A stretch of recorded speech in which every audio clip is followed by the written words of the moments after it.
Om Namah Shivaya. Namaste everyone. We, Team Dandelions, covered an ancient Sri Kalbhairava temple located in Malur Road, Bangalore, Karnataka. According to one of the versions of the Kal Bhairav Jayanti Katha, Lord Shiva, who is hailed as Mahadev, appeared as Kal Bhairav to punish Lord Brahma. The main purpose of the emergence of Kal Bhairav is to eliminate arrogance, pride, and other vices that lead to one's downfall. Team Dandelions is fortunate enough to witness the Kumbhabhishekam held in the temple. Kumbhabhishekam is the process of performing the pujas on the idol deity to transform it into an all-powerful god, and it gets surrounded by vibrant positive energy. Mahakumbhabhishekam literally means ritualistic pouring of sacred water from the great vessel. Such abhishekam or ritualistic pouring of water dates back hundreds of years to post-Vedic times when temple rituals were formalized. During the Vedic period, deities were invoked and propitiated in great rituals of fire sacrifices such as yagnas and homas, which were performed in the open. After this period, when temples were built for different deities, the divine energy, spirit was invoked by appropriate homas and transferred into kumbha of brass or mud vessels containing the water of the holy rivers of Bharatvarsh by chanting mantras derived from the Vedas and Sanhitas. According to the tenets of Vedanta, the living being is a part of the supreme consciousness which embodies the origin, sustenance, and annihilation of the universe as we know it. It is beyond our human ability to comprehend this ultimate reality. The enlightened ones sometimes glimpse the ultimate through meditation. The ordinary human offers obeisance and worship to the best of his ability to the personification of this supreme being in the form of the deity in the temples. He consecrates the vigraha sculpted by the best artisan and installs it in the temple built in the best architectural tradition. Divine energy is endowed on the vigraha by single-minded performance of worship in the best ritualistic tradition. Through the continued performance of worship by numerous people over generations, the divine energy in each vigraha builds up, and the temple as a whole grows in spiritual status. These mantras consisted of prayers to different deities for the well-being of mankind, guidance in performing religious duties properly, and instruction in following the fourfold duties of dharma, artha, kama, and moksha. After the vigrahas of the deities were installed, the energy in the water in the kumbhas was transferred to the vigraha in the temple by pouring the water on the gopuram, top of the temple tower, and on the vigraha of the deity. This pouring from the kumbhas was accompanied by the chanting of appropriate mantras derived from the Vedas, considered to be of divine origin.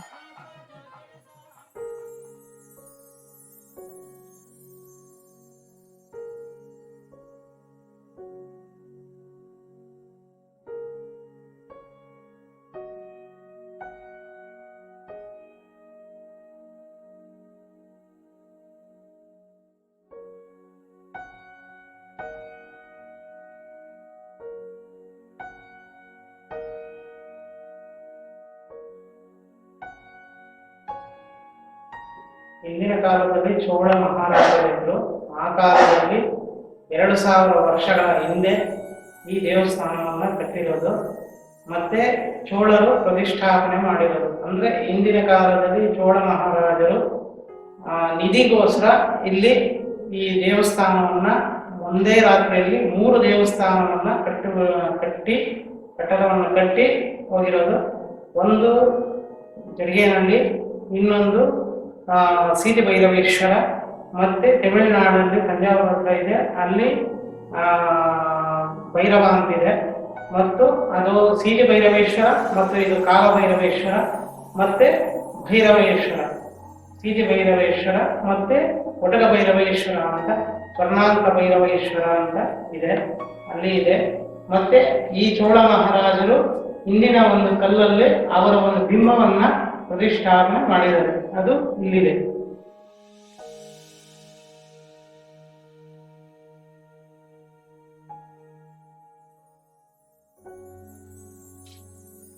ಹಾಗೂ ಆ ಚೋಳ ಮಹಾರಾಜನಿಗೆ ಹೆಂಡತಿ ಚೋಳರಾಜರು. ಇಲ್ಲಿ ರಾಜ ಇದ್ದಾನೆ ಪಕ್ಕದಲ್ಲಿ, ಇದು ರಾಜ, ಅವರ ಮಂತ್ರಿಗಳು, ಸೇನಾಧಿಪತಿಗಳು ಇವರು, ಮತ್ತೆ ರಾಣಿ, ಮತ್ತೆ ಅವರ ಸೇವಿಕೆಗಳು ಇಬ್ರು, ಒಬ್ರು ಸೇವಿಕೆ, ಮತ್ತೆ ಇವರು ಇಷ್ಟು ಜನ ಸೇರಿ ಕಟ್ಟಿರೋದು ಈ ದೇವಸ್ಥಾನವನ್ನ. ಮತ್ತೆ ಇಲ್ಲಿ ಈಶ್ವರ ನಂದಿ, ಅಂದ್ರೆ ಈಶ್ವರನಿಗೆ ಕಾಮಧೇನು ಹಾಲು ಕೊಡ್ತಾ ಇರೋದು. ಈ ಕಡೆ ಪಕ್ಕದಲ್ಲಿ ಇದ್ದಾರೆ, ಸೈಡಲ್ಲಿ ಬಂದು ಇಲ್ಲಿ ನಂದಿ ಇದ್ದಾನೆ, ಅಂದ್ರೆ ಕಾಮಧೇನು ಈಶ್ವರನಿಗೆ ಹಾಲು ಕೊಟ್ಟು ಅಭಿಷೇಕ ಮಾಡ್ತಾ ಇರೋದು ನಂದಿ. ಮತ್ತೆ ಇಲ್ಲಿ ಮಹಾವಿಷ್ಣು ಇದ್ದಾನೆ.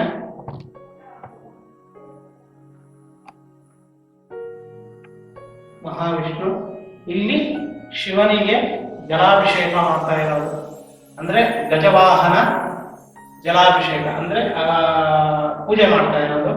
ಮತ್ತೆ ಇಲ್ಲಿ ರಕ್ಷಾ ದೇವತೆಗಳು, ಅಂದ್ರೆ ಭಕ್ತಾದಿಗಳು, ಅಂದ್ರೆ ಅವರಿಗೆ ಭಕ್ತಿಯನ್ನ ಸಲ್ಲಿಸ್ತಾ ಇರೋದು ಇಲ್ಲಿ. ಮತ್ತೆ ಇಲ್ಲಿ ಗಣಪತಿ ಇದ್ದಾನೆ, ಗಣಪತಿ. ಮತ್ತೆ ಈ ಕಡೆ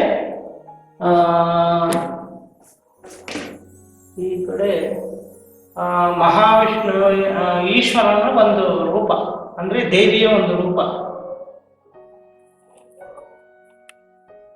ಈ ಕಡೆ ಬನ್ನಿ, ಅಂದ್ರೆ ಇಲ್ಲಿ ಕೂತ್ಕೊಂಡಿರೋ ದೇವಿ.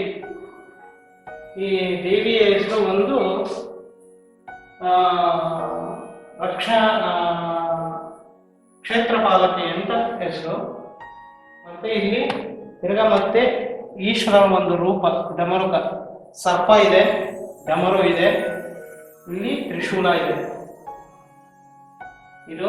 ಮತ್ತೆ ಆಂಜನೇಯನಿದ್ದಾನೆ ಇಲ್ಲಿ. ಮತ್ತೆ ಇಲ್ಲಿ ಗಜವಾಹನ,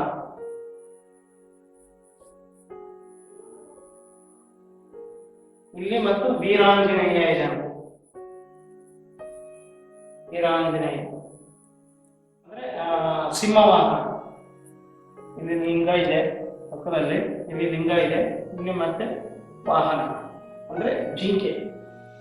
ಇಲ್ಲಿ ನಾಯಿ ಇದೆ, ನಾಯಿ ಅಂದ್ರೆ ಶ್ವಾನ ಮತ್ತು ಅವನ ಒಂದು ತಾಳ ಅಂದ್ರೆ ಭೃಂಗಿ ಅಂತ, ಭೃಂಗಿ. ಇಲ್ಲಿ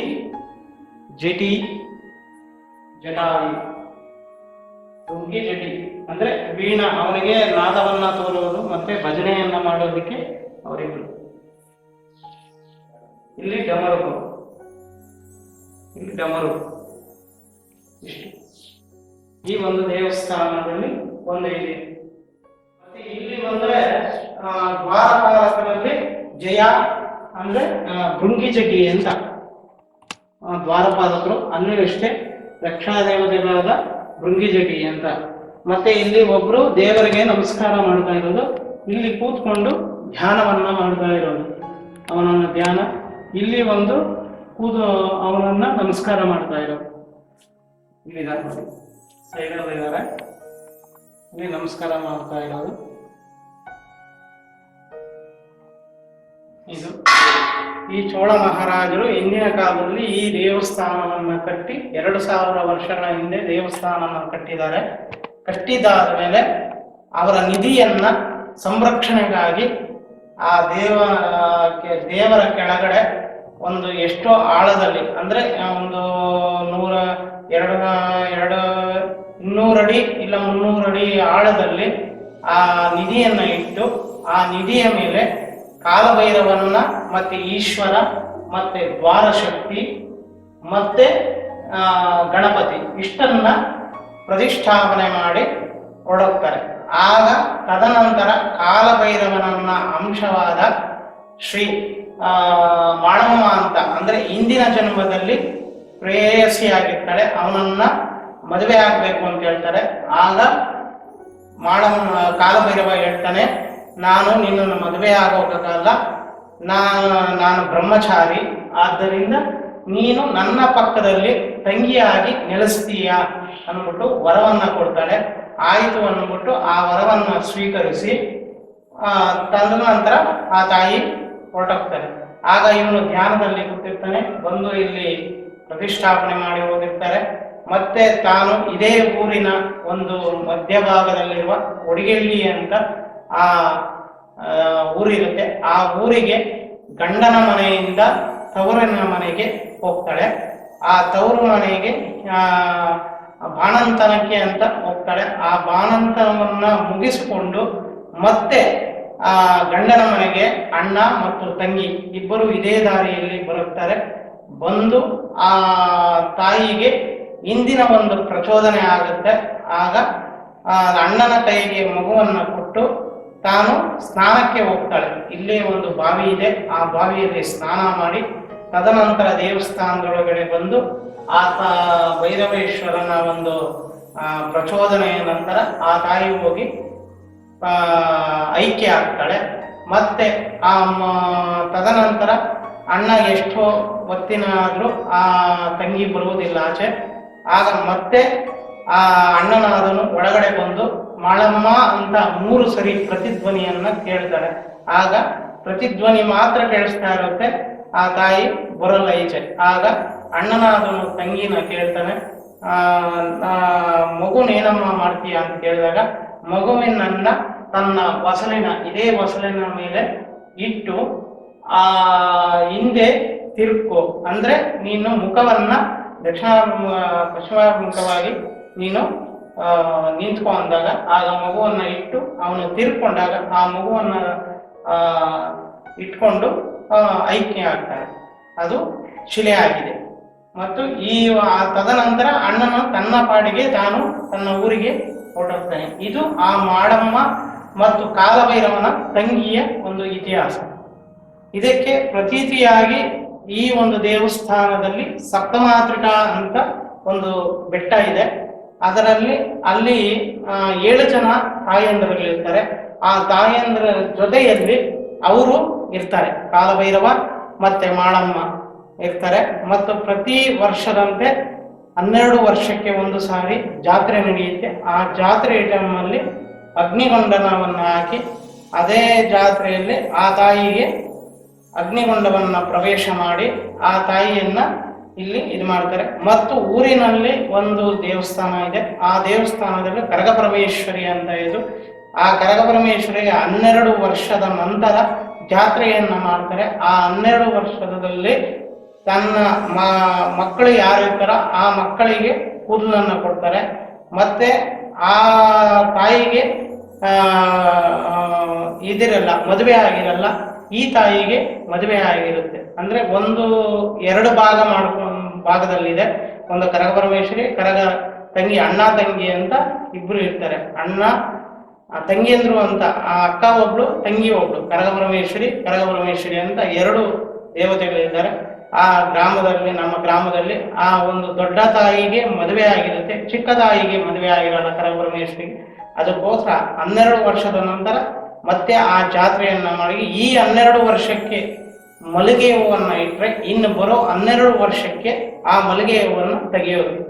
ಆ ತೆಗೆದ ನಂತರ ಆ ಮಲ್ಲಿಗೆ ಹೂವು ಯಾವ ತರ ನಾವು ಗಿಡದಲ್ಲಿ ಬಿಡಿಸಿರ್ತೀವೋ ಅದೇ ತರ ಆ ಮಲ್ಲಿಗೆ ಹೂವು ಇರುತ್ತೆ. ಮತ್ತೆ ಆ ಮಲ್ಲಿಗೆ ಹೂವನ್ನ ಆ ದೇವಿಯನ್ನ ತೆಗೆಯುವ ಮೊದಲು ನಾವು ಷೋಡಶೋಪಚಾರವನ್ನು ಮಾಡಿ ಆ ತಾಯಿಯನ್ನ ದರಗಿರಿಸಬೇಕಾದ್ರೆ ಈಡುಗಾರರು ಅಂತ ಇರ್ತಾರೆ, ಅವರು ಪದವನ್ನ ಆಡ್ತಾರೆ. ಆ ಪದವನ್ನ ಆಡ್ತಾ ಇದ್ದಾಗೆ ತಾನು ಕೈಗೆ ಬರ್ತಾಳೆ. ಆ ಕೈಗೆ ಬಂದ ನಂತರ ಆ ತಾಯಿಯನ್ನ ಮಂಟಪದಲ್ಲಿ ಇಟ್ಟು ಯಾರಿಗೂ ಕಾಣಿಸದಂತೆ ಆ ಮಂಟಪದಲ್ಲಿ ಅಲಂಕಾರವನ್ನು ಮಾಡಿ ಆ ಮಂಟಪದಲ್ಲಿ ಇಟ್ಟುಕೊಂಡು ಒಬ್ಬರ ಆ ಕರಗದ ಜಾತಿಗೆ ಸೇರಿದಂತ ವಂಶಸ್ಥರು ಆ ಕರಗದೇವಿಯನ್ನ ಹೊರ್ತಾರೆ. ಆ ಕರಗದೇವಿಯನ್ನು ನೆರೆಮುಡುಗಿಯಲ್ಲಿ ಹೊರಟು ಆ ಕರಗದ ಬಾವಿಯ ಹತ್ರ ಹೋಗಿ ಆ ಈಡುಗಾರರು ಅಂತ ಇರ್ತಾರೆ. ಅಂದ್ರೆ ಈ ಊರಿನ ರಕ್ಷಾ ದೇವತೆಗಳಾದ ಈಡುಗಾರರು ಅಂತ ಕರೀತಾರೆ. ಆ ಈಡುಗಾರರ ಹತ್ರ ತಗೊಂಡೋಗಿ ಅಲ್ಲಿ ಪೂಜೆ ಮಾಡಿ ಅಲ್ಲಿ ಒಂದು ಬಲಿಯನ್ನು ಕೊಟ್ಟು ಮತ್ತೆ ಆ ತಾಯಿಯನ್ನ ಸ್ನಾನಕ್ಕೆ ಕರ್ಕೊಂಡೋಗಿ 12 ವರ್ಷದ ನಂತರ ಆ ತಾಯಿಗೆ ಸ್ನಾನವನ್ನು ಮಾಡಿಸಿ ಮತ್ತೆ ಕಾಲಭೈರವೇಶ್ವರ ದೇವಸ್ಥಾನದಲ್ಲಿ ಬರ್ತಾರೆ. ಬಂದು ಅಲ್ಲಿ ಹೂವು ಹಣ್ಣಿನ ಜಾತ್ರೆ ಅಂತಾರೆ. ಅಂದ್ರೆ ಹೂವಿನ ಹಣ್ಣಿನ ಜಾತ್ರೆ ಅಂದ್ರೆ ಆ ಕನಕಪರಮೇಶ್ವರಿಯ ಸಂಬಂಧಪಟ್ಟಂತ ಒಕ್ಕಲಿಗರು ಆ ಕನಕಪರಮೇಶ್ವರಿ ದೇವಸ್ಥಾನದಲ್ಲಿ ಕಂಬದರಾಯ ಅಂತ ಇರ್ತಾನೆ. ಆ ಕಂಬದರಾಯನ ವಂಶಸ್ಥರು ಬಂದು ಆ ಹೂವು ಹಣ್ಣನ್ನ ಜಾತ್ರೆಯನ್ನ ಮಾಡಿ ತಗೊಂಬಂದು ಅದರಲ್ಲಿ ಬರುವಂತ ಶುಲ್ಕವನ್ನ ಈ ಭೈರವೇಶ್ವರ ಸ್ವಾಮಿ ಸನ್ನಿಧಾನಕ್ಕೆ ತಂದು ಒಪ್ಪಿಸ್ತಾರೆ.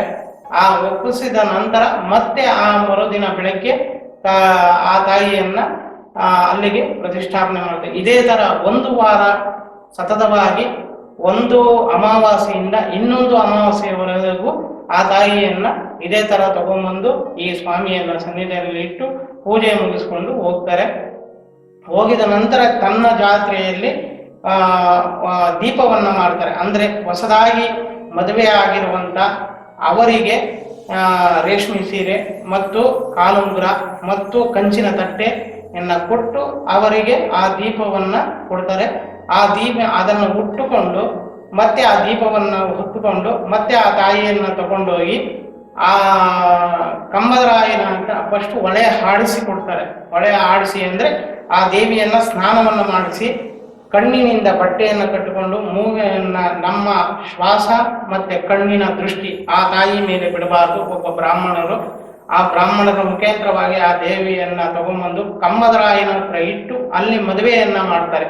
ಅಂದ್ರೆ ಕಂಬದರಾಯನಿಗೆ ಮದುವೆಯನ್ನ ಅಂದ್ರೆ ಆ ತಾಯಿಗೆ ಮದುವೆ ಆಗಲ್ಲ, ಆದ್ರಿಂದ ಕಂಬದರಾಯನಿಗೆ ಮದುವೆ ಮಾಡಿಕೊಂಡು ತಗೊಂಡ್ಬಂದು ಇಲ್ಲಿ ಆ ಜಾತ್ರೆಯ ಮುಖಾಂತರ ಇಲ್ಲಿ ಅಗ್ನಿಗೊಂಡಲವನ್ನ ಹಾಕಿ ಆ ತಾಯಿಯ ಮುಖಾಂತರವಾಗಿ ಒಳಗಡೆ ಪ್ರವೇಶ ಮಾಡಿ ತಾಯಿಗೆ ಪೂಜೆ ಮಾಡ್ತಾರೆ.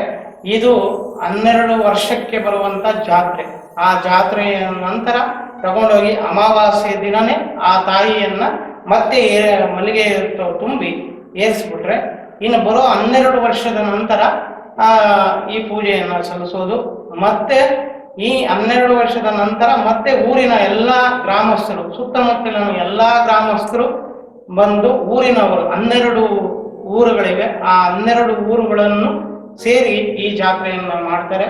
ಮತ್ತು ಆ ಜಾತ್ರೆಯ ನಂತರ ಆ ತಾಯಿಗೆ ಬೆಟ್ಟದ ಮೇಲೆ ಕರ್ಕೊಂಡೋಗಿ ಆ ಬೆಟ್ಟದ ತಾಯಿಯನ್ನ ಪೂಜೆ ಮಾಡ್ತಾರೆ. ಅಂದ್ರೆ ದೀಪಗಳನ್ನ ಬೆಳಗ್ಗೆ ಊರಿನಲ್ಲೆಲ್ಲ ದೀಪಗಳನ್ನ ತಗೊಂಡೋಗಿ ಆ ತಾಯಿಗೆ ಆರತಿ ಮಾಡ್ಕೊಂಡ್ಬಂದು ಅಲ್ಲಿಗೆ ಊರಿನ ಒಳಗಡೆ ಉತ್ಸವ ಮೂರ್ತಿಗಳಿವೆ. ಅಂದ್ರೆ ಒಂದು ಗುಡದಮ್ಮ, ಯಲ್ಲಮ್ಮ, ಮತ್ತೆ ಕಾಲಭೈರವ, ಮತ್ತೆ ಆಂಜನೇಯ, ಈಶ್ವರ, ಚಂದ್ರಮೌಳೇಶ್ವರ ಅಂತ ಇದೆ, ಅದು ಪುರಾತನವಾದ ದೇವಸ್ಥಾನ ಚಂದ್ರಮೌಳೇಶ್ವರ, ಮತ್ತೆ ಬಸವೇಶ್ವರ ಸ್ವಾಮಿ, ಮತ್ತೆ ಮುನೇಶ್ವರ. ಆ ಮುನೇಶ್ವರನು ಅಲ್ಲೇ ನೆಲೆಸಿದ್ದಾನೆ. ಆ ಮುನೇಶ್ವರನು ಯಾವುದು ಅಂದ್ರೆ ಇಂದಿನ ಕಾಲದಲ್ಲಿ ಮುನೇಶ್ವರನಿಗೆ ಜಟಾಧಾರಿ ಅಂತ ಕರೀತಾರೆ.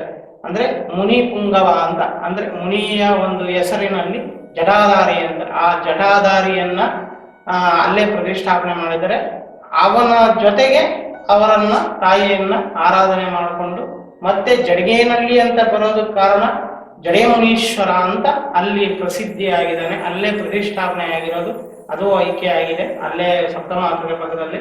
ಮತ್ತೆ ಆ ಮುನೇಶ್ವರನ್ನ ಕರ್ಕೊಂಡ್ಬಂದು ಆ ತಾಯಿಯನ್ನ ದರ್ಶನ ಮಾಡಿಸ್ತಾರೆ. ಮತ್ತೆ ಆ ಜಾತ್ರೆಯ ನಂತರ ಇದು ಮುಕ್ತಾಯ ಆಗುತ್ತೆ. ಮತ್ತೆ ಈ ಯುಗಾದಿಯಿಂದ ಶ್ರೀರಾಮನವಮಿಯವರೆಗೂ ಆ ತಾಯಿಯನ್ನ ಗುಡದಮ್ಮ ಅಂತಿದೆ ಊರಿನಲ್ಲಿ, ಈಶ್ವರ ದೇವಸ್ಥಾನದಲ್ಲಿ ಅಲ್ಲಿದೆ.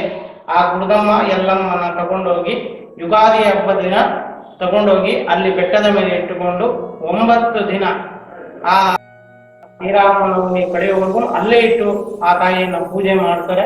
ಪೂಜೆ ಮಾಡಿದ ನಂತರ ಸಿಡಿ ಹುಟ್ಲು ಅಂತ ಮಾಡ್ತಾರೆ. ಅಂದ್ರೆ ಸಿಡಿ ಹುಟ್ಲು ಅಂದ್ರೆ ಈ ಸಣ್ಣ ಮಕ್ಕಳು ಇರ್ತಾರೆ, ಆಗದಾನೆ ಹುಟ್ಟಿರ್ತಾರೆ, 5 ವರ್ಷದ ಮಕ್ಕಳನ್ನ ಆ ಸಿಡಿ ಹುಟ್ಲಲ್ಲಿ ಹಾಕಿ ಇದು ಮಾಡ್ತಾರೆ. ಮಾಡಿದ್ದಾದ ಮೇಲೆ ಆ ತಾಯಿಯನ್ನ ಮತ್ತೆ ಆ ದೇವಸ್ಥಾನದ ಒಳಗಡೆ ಬೆಟ್ಟದ ಮೇಲಿಂದ ಊರಿನ ಒಳಗಡೆ ತಗೊಂಡ್ಬಂದು ಉತ್ಸವನ್ನ ಮಾಡ್ತಾರೆ. ಉತ್ಸವನ್ನ ಮಾಡಿ ಅಲ್ಲಿಗೆ ಊರಿನ ಜಾತ್ರೆ ಸಮಾಪ್ತಿ ಆಗುತ್ತೆ. ಮತ್ತೆ ಆ ಸಿಡಿ ಹುಟ್ಟಿನ ಮರವನ್ನ ಇರುತ್ತೆ, ಆ ಮರವನ್ನ ಇಳಿಸಲ್ಲ, ಅದು 8 ದಿನ 11 ದಿನ ಆದಮೇಲೆ ಆ ಸಿಡಿ ಮರವನ್ನು ಇಳಿಸ್ತಾರೆ. ಇಳಿಸಿದ ನಂತರ ನಮ್ಮ ಊರಿನಲ್ಲಿ ಮಳೆ ಒಂದು ಪ್ರಾರಂಭವಾಗುತ್ತೆ. ಇದು ಆ ಭೈರವೇಶ್ವರನ ಇತಿಹಾಸ ಮತ್ತೆ ನಮ್ಮ ಊರಿನ ಒಳಗಡೆ ಇರುವ ಆ ದೇವಿಯ ಒಂದು ಶಕ್ತಿಪೀಠಗಳು. ಅಂದ್ರೆ ಬೆಟ್ಟದ ಮೇಲೆ ಕಾಲಭೈರವೇಶ್ವರ ದೇವಸ್ಥಾನ, ಮತ್ತೆ ಚಂದ್ರಮೌಳೇಶ್ವರ, ಮತ್ತೆ ಕರಗಪರಮೇಶ್ವರಿ, ಮತ್ತೆ ಮುನೇಶ್ವರ ಸ್ವಾಮಿ ದೇವಸ್ಥಾನ, ಮತ್ತೆ ಸಪ್ತಮಾತೃಕೆ ಬೆಟ್ಟ. ಇಷ್ಟು ನಮ್ಮದೇ ಊರಿನ ಗ್ರಾಮದಲ್ಲಿರುವಂತ ಗ್ರಾಮ ದೇವತೆಗಳು. ಈ ಗ್ರಾಮ ದೇವತೆಗಳಲ್ಲಿ ಮೇನ್ ದೇವತೆ ಆದ ಸಪ್ತಮಾತೃಕೆ ಬೆಟ್ಟ. ಆ ಸಪ್ತಮಾತೃಕೆ ಬೆಟ್ಟದಿಂದನೇ ಆ ವರ್ಷಕ್ಕೆ ಒಂದು ಸಾರಿ ಪೌರ್ಣಮಿ ಅಮಾವಾಸ್ಯೆ ಟೈಮಲ್ಲಿ ಆ ತಾಯಿಗಳು, ಆ ದೇವತೆಗಳು ಸಂಚಾರ ಬರ್ತಾರೆ. ಆ ಸಂಚಾರ ಟೈಮಲ್ಲಿ ಅಮಾವಾಸ್ಯೆ ಪೌರ್ಣಮಿ ಟೈಮಲ್ಲಿ ಗುಡ್ದಮ್ಮ ಬಂದು ಆ ಸಪ್ತಮಾತೃಕೆಯರ 7 ಜನ ಜ್ಯೋತಿ ರೂಪದಲ್ಲಿ ಆಗಿ ಬಂದು ಇಲ್ಲಿ ಪ್ರದಕ್ಷಿಣೆ ಅಂದ್ರೆ ದೇವಸ್ಥಾನದ ಪ್ರದಕ್ಷಿಣೆ ಮಾಡಿ ಅಲ್ಲಿ ಬೆಟ್ಟದ ಮೇಲಿರುವ ಮುನೇಶ್ವರನನ್ನ ಕರ್ಕೊಂಡು, ರಕ್ಷಾದೇವತೆಯಾದ ಮುನೇಶ್ವರನನ್ನು ಕರ್ಕೊಂಡು ಬಂದು ಇಲ್ಲಿ ಪ್ರದಕ್ಷಿಣೆ ಮಾಡಿ, ಇಲ್ಲಿಯ ಪ್ರದಕ್ಷಿಣೆ ಮಾಡಿಕೊಂಡು ಸೀದಾ ಹೋಗಿ ಅಲ್ಲಿ ಊರಿನ ಹತ್ರ ಮುನೇಶ್ವರನ ದೇವಸ್ಥಾನ ಇದೆ, ಅಲ್ಲಿ ಒಂದು ಪ್ರದಕ್ಷಿಣೆ ಮಾಡಿಕೊಂಡು ಕರಗಪರಮೇಶ್ವರಿ ದೇವಸ್ಥಾನದಲ್ಲಿ ಒಂದು ಜ್ಯೋತಿ ರೂಪವಾಗಿ ಪ್ರದಕ್ಷಿಣೆ ಮಾಡಿಕೊಂಡು ಅಲ್ಲಿಂದ ಬಂದು ತಿರ್ಗಾ ಮತ್ತೆ ಇಲ್ಲಿಂದಲೇ ಪ್ರದಕ್ಷಿಣೆ ಮಾಡಿ ಇಲ್ಲಿ ಒಂದು ಆಲದ ಮರ ಇದೆ, ಅದಕ್ಕೆ ಒಂದು ಪ್ರದಕ್ಷಿಣೆ ಮಾಡಿಕೊಂಡು ತನ್ನ ಒಂದು ಯಾವ ದಿಕ್ಕಿನಿಂದ ಬಂದಿದೋ ಅದೇ ದಿಕ್ಕಿನ ಹೋಗಿ ತಾನು ಅಲ್ಲಿ ಐಕ್ಯವಾಗ್ತಾಳೆ. ಇದು 7 ಜನ ಮತ್ತೆ ಕಾಲಭೈರವ ಮತ್ತೆ ಮಾಳಮ್ಮ ಇಷ್ಟು ಜನವನ್ನ ಕರ್ಕೊಂಡೋಗಿ ಅಲ್ಲಿ ಐಕ್ಯ ಆಗ್ತಾರೆ. ಇದು ಈ ಊರಿನ ಕಾಲಭೈರವೇಶ್ವರ ಮತ್ತೆ ಆ ಸಪ್ತಮಾತೃಕೆಯರು ಮತ್ತು ಚಂದ್ರಮೌಳೇಶ್ವರ ಇಷ್ಟು ದೇವತೆಗಳು ಈ ಊರಿನ ಒಂದು ಸಂಪ್ರದಾಯ ಪ್ರಕಾರವಾಗಿ ಮಾಡ್ತಾ ಇರೋದು. ಮತ್ತೆ ಜಾತ್ರೆನೂ ಅಷ್ಟೇ ಸಂಪ್ರದಾಯ ಪ್ರಕಾರವಾಗಿ, ಇಂದಿನ ಸಂಪ್ರದಾಯ ಏನಿದೋ ಆ ಸಂಪ್ರದಾಯ ಪ್ರಕಾರವಾಗಿ ಈ ಜಾತ್ರೆಯನ್ನ ಮಾಡ್ತೀವಿ. ಈ ಜಾತ್ರೆಯನ್ನ ಎಲ್ಲರಿಗೂ ಸರ್ವರಿಗೂ ತಿಳಿಸ್ಬೇಕಂತ ವಿನಂತಿ. ಮತ್ಸ್ಯ ಮೀನು ಅಂದ್ರೆ ಈ ದೇವಸ್ಥಾನದ ರಕ್ಷಾ ದೇವತೆಗಳು ಯಾವ ದಿಕ್ಕಿನಲ್ಲಿ ಇದೆ ಅಂತ ಒಂದು ನಿಧಿಗೋಸ್ಕರ ಯಾವ ದಿಕ್ಕಿನಲ್ಲಿ ಇದೆ ಅಂತ ತೋರಿಸ್ತಾ ಇರೋದು ಚಿಹ್ನೆಗಳು. ಇದು ಮತ್ಸ್ಯ. ಮೀನಿಗೆ ಕನ್ನಡದಲ್ಲಿ ಮೀನು, ಸಂಸ್ಕೃತದಲ್ಲಿ ಮತ್ಸ್ಯ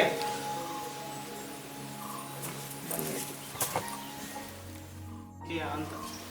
ಇಲ್ಲೂ ಇದೆ, ಬಾಗ್ಲಲ್ಲೂ ಇದೆ ಜಯ ವಿಜಯರು. ಎದುರು ಬಾಗ್ಲಲ್ಲಿ ಇದಲ್ಲ, ಇಲ್ಲೂ ಇದೆ ನೋಡಿ, ಎದುರು ಬಾಗ್ಲಲ್ಲಿ ಜಯ ವಿಜಯರು.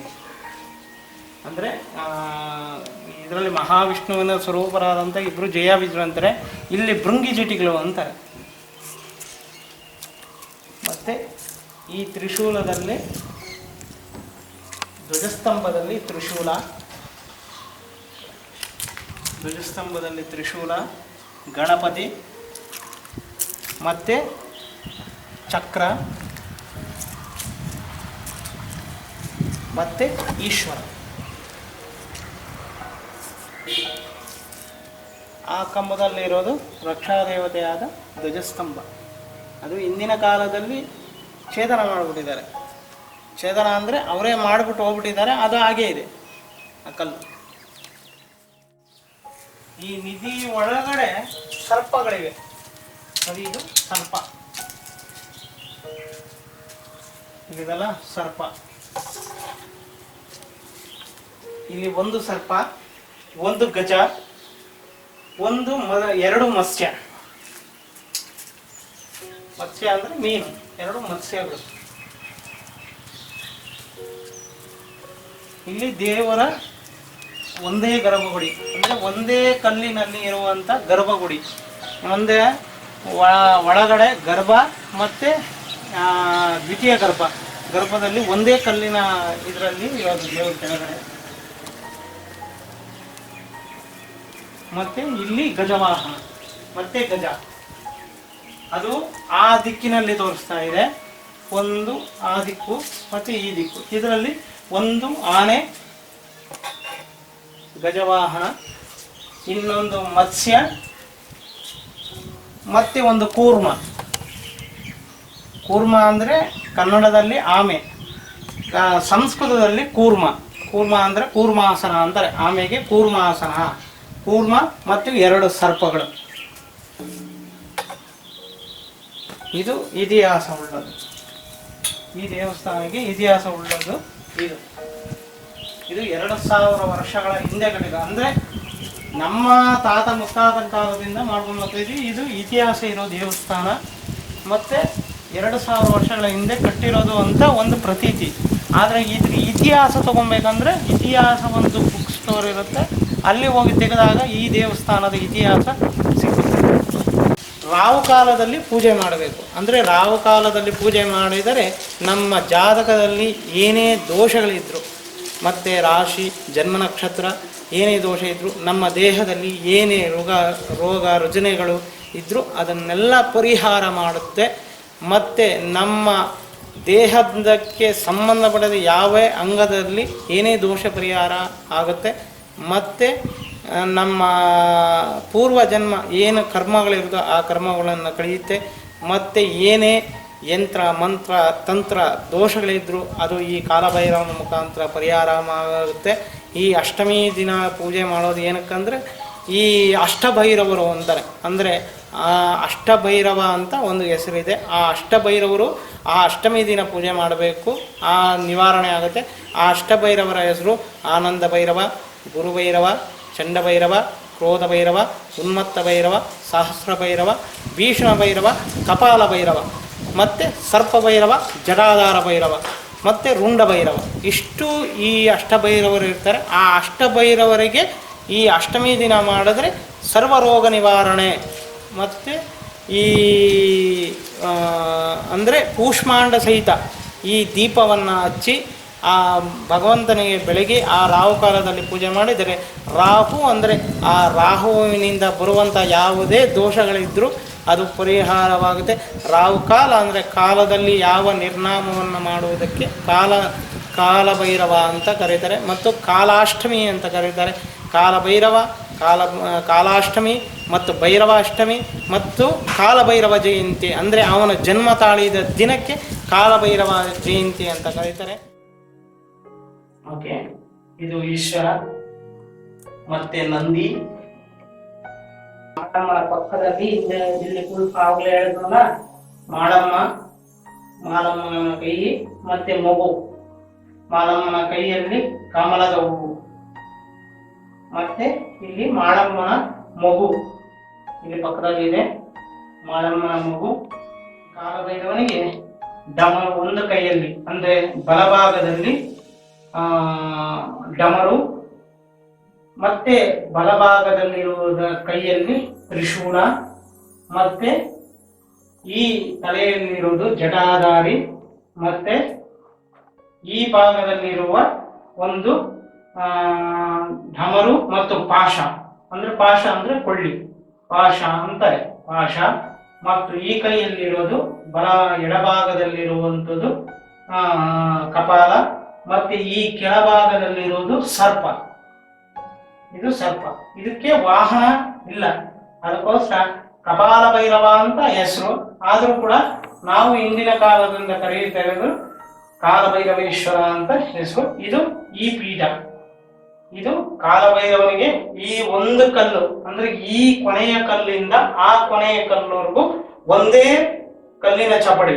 ಆ ಚಪಡಿಯ ಕೆಳಗಡೆ ಈ ಸ್ವಾಮಿಯನ್ನ ಪ್ರತಿಷ್ಠಾಪನೆ ಮಾಡಿರೋದು ಅವರು. ಮತ್ತು ಈ ಕಲ್ಲಿನ ಕೆಳಗಡೆ ಎಷ್ಟೋ ಆಳದಲ್ಲಿ, ಎಷ್ಟು 3000 ಇರ್ಬೋದು, 4000 ಇರ್ಬೋದು, 5000 ಆಳದಲ್ಲಿ ಈ ನಿಧಿಯನ್ನು ಇಟ್ಟು ಈ ಕಾಲಭೈರವನ್ನ ಮತ್ತು ಈಶ್ವರನ್ನ ಪ್ರತಿಷ್ಠಾಪನೆ ಮಾಡಿ, ಮತ್ತೆ ಮಾಳಮ್ಮ ತಾನಾಗಿ ಬಂದು ತದನಂತರ ಶಿಲೆಯಾಗಿರೋದು. ಇದು ಕಾಲಭೈರವನ ಇತಿಹಾಸ. ಮತ್ತೆ ಕಾಲಭೈರವನ ಸ್ವರೂಪವಾದಂತ ರಕ್ಷಾದೇವತೆಗಳಾದಂತ ಮಹಾಗಣಪತಿ ಮೊದಲನೇ ಆದ್ಯ ಪೂಜೆ ಗಣಪತಿ, ಮತ್ತೆ ರಕ್ಷಾದೇವತೆಯಾದ ಭೂತರಾಯ, ಇನ್ನು ಎರಡನೆಯದು ಭೂತರಕ್ಷ. ಅಂದ್ರೆ 2 ದ್ವಾರಪಾಲಕರು ಇರ್ತಾರೆ. ಒಂದು ಭೃಂಗಿ ಜಟಿ ಅಂತ ಈ ದ್ವಾರಪಾಲಕರ ಹೆಸರು. ಇವ್ರಿಗೂ ಅಷ್ಟೇನೆ ತ್ರಿಶೂಲ, ಡಮರು, ಒಂದು ಕೈನ ಮಡ್ಚ್ಕೊಂಡಿದ್ದಾರೆ, ಒಂದು ಕೈಯಲ್ಲಿ ಗದೆ, ಮತ್ತು ಆ ಗದೆಗೆ ಒಂದು ಸುತ್ತಕೊಂಡಿರೋ ಸರ್ಪ, ಮತ್ತು ಕೈಯಲ್ಲಿ ಮತ್ತೆ ಕತ್ತಿನಲ್ಲಿ ಇರುವುದು 2 ಸರ್ಪಗಳು ದಾನಶಕ್ತಿಗಳಿಗೆ. ಮತ್ತು ಎರಡನೆಯದು ಇದಕ್ಕೆ ತ್ರಿಶೂಲ, ಅದಕ್ಕೆ ಡಬರು, ಮತ್ತೆ ಇದ್ರ ಕೆಳಗಡೆನು ಸರ್ಪ ಇದೆ.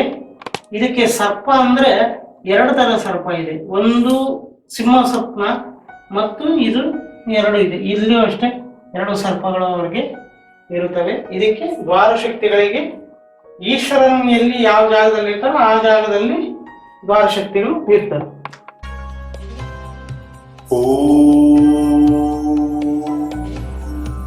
त्र्यम्बकं यजामहे सुगन्धिं पुष्टिवर्धनम् उर्वारुकमिव बन्धनान् मृत्योर्मुक्षीयमामृतात्।